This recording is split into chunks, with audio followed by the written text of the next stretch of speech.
I'm sure you will agree that a natural disaster is far less common than a financial crisis. Yet we tend to place far more emphasis on the planning of what we're going to do in the case of a natural disaster, as opposed to what we're going to do in the case of a financial crisis or loss of income, especially over an extended period of time. Well, that ends here. I have three rules that I live by, rules that have bailed me out not once, but twice in my lifetime due to a loss of income, and I'm sure that they're going to work for you as well, and I'll be right back to share them.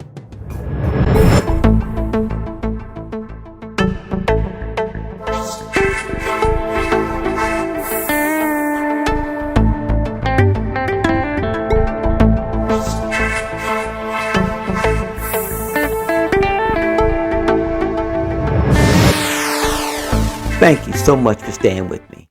If you're new to my channel, my name is Jerome, and I'm here to let you know that you are truly, truly appreciated. If you are not new to my channel, then chances are you are aware that I oftentimes use AI technology, whether it be voiceovers or avatars, to assist me with my presentation. It helps me to cut down on the amount of time that I have to edit most of my videos, given the fact that I'm having to replay quite a bit, quite often. That being said, we're going to now go over the three rules that I'm currently implementing for myself, and I know for a fact that they do work. And if you're over the age of 45, you definitely need to take notes or listen very carefully, because this is going to be very, very important. We all know that in our society, the older you get, the harder it's going to be for you to find a job after you've been laid off or let go for whatever reason. Okay, so I'm going to leave it now with my voiceover personality or avatar, and we're going to go from there. I'll come back at the end to close it out, and I will see you shortly. Thank you, Jerome. And hi there to all of my special viewers. Believe it or not, it is somewhat common for many people to place in the back of their minds the possibility of losing their job or loved ones, leading to a financial crisis. As a result, planning for the worst of times is something that too many of us truly prefer not to do or ever really think about. Why? Because it makes us very uncomfortable, feeling that it will bring the actual situation into fruition. Yet, to not plan for the possibility, or what-ifs, will only add to the devastation during the worst possible times. That said, we are going to start here and now with what I call the first rule of financial preparedness. Okay, with Rule 1, you must start with reviewing your current overall finances on hand, which means determining just how much ready cash you have access to at the present time, and would it be enough to cover an unforeseen loss of a paycheck for 3 to 6 months, or an unexpected hospitalization or death that impacted your immediate financial situation. If you determine that you do not currently have nearly enough ready cash to cover the loss of a paycheck for 3 to 6 months, or to manage a serious medical emergency, then it is evident that a financial goal must be set immediately. Here, you must determine just how much money you can survive on for 3 months and/or 6 months. This same savings figure should also be enough to assist with a medical emergency, should that be the case, as opposed to a job loss. It is extremely important that you set a realistic goal which is based on your current income. If your existing income will not allow you to save the needed funds for a rainy day, you may want to consider getting a side hustle to make up the difference.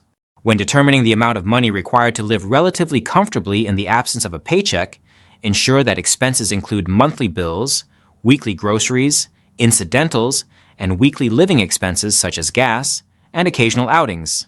It is also at this time that you should look at what expenses can be quickly and easily cut. Let's move on now to rule number 2. Here we're going to diversify 1 or 2 bank accounts into 3 accounts. Use a checking account for everyday expenditures as well as direct deposit. Maintain a regular savings account for incidentals and short-term purchasing goals, such as buying home appliances, furniture, home and car major repairs, regular auto maintenance, etc. I would not keep anything more than a couple of $1,000s in the regular savings account, given that the value of the dollar will be depreciating with every passing day. Last but not least, you should have a third account, which should be a high-interest earning savings or money market account that still allows quick access to your funds in major emergency situations. This is the actual emergency fund account, which should continue to grow over time to meet your goal. The value of these funds should easily keep up with inflation and actually earn extra interest over time. Remember, you should always check around for the best interest rates. By separating your accounts, you are less likely to indulge in spending, given that you do not see the lump sum as one. Understanding that your daily spending is confined to what is in your checking account will improve your ability to stick to the plan and continue to build on the emergency funds to be available when needed. It should be noted that I am not taking into consideration any funds that you have tied up in the stock market, 401k, or CDs, given that these are all long-term accounts and not easily accessed when needed in an emergency. Last but not least, rule number 3, and the final action that will be needed regarding your financial emergency preparedness. This rule involves establishing a consistent fund transfer or deposit schedule for the emergency fund account. As mentioned earlier, it is extremely important that you estimate in realistic terms the dollar amount that you will be depositing into the emergency fund account out of each paycheck. Remember, the more realistic that you are with your calculations regarding funds that can be set aside, the more likely you are to stick to that amount being deposited as scheduled, even if things elsewhere get a little tight at some point in time. Much like a 401k plan, you want to make the deposit religiously and forget about it. Only choosing to track the account every so often, just to ensure that it is growing at a comfortable pace and rate.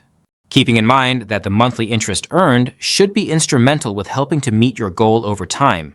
I cannot express enough for you to not treat this particular account like a luxury savings account, in which you see a desired costly item at some point and convince yourself that you have the funds to afford it. This could prove to be a costly mistake, one that you may live to regret if you dip into the emergency fund account to make a major purchase, knowing that it is not truly tied to an emergency. This being said, I will now return you back to Jerome to close out the episode. I truly appreciate you so much for sticking with me to the end. Thanks, Matt. Great job. I don't know about you guys, but for me, AI has been a blessing. So hopefully, you'll take advantage of it as well going forward.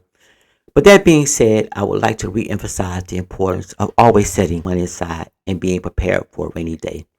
I know from experience that a job loss for any reason, whereas a company closure or a layoff, can be very, very difficult to experience. And again, I have experienced it not once, but twice. But having money set aside that I can fall back on for many, many months was certainly and is certainly very, very helpful and good to know. And I live and I've learned. I have a career in human resources and I've been on both sides of the table. And I've dealt with people that have experienced financial hardships for many, many years. And I've learned from those people. And this is when I decided to implement these 3 rules for myself so that I would not have to go through that same torment.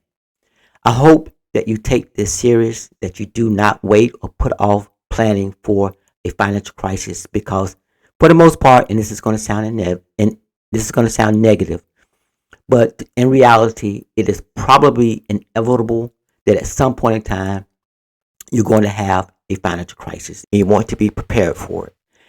Feel free to comment to me if you have any questions. I would love to answer them. I'll give you a little bit more about myself so that you know that this is true, that I've lived this. This is not something that I just made up just for video. For now, I'm going to say goodbye, and I hope to hear from you, and I hope that this will help you more than anything else. Have a good evening.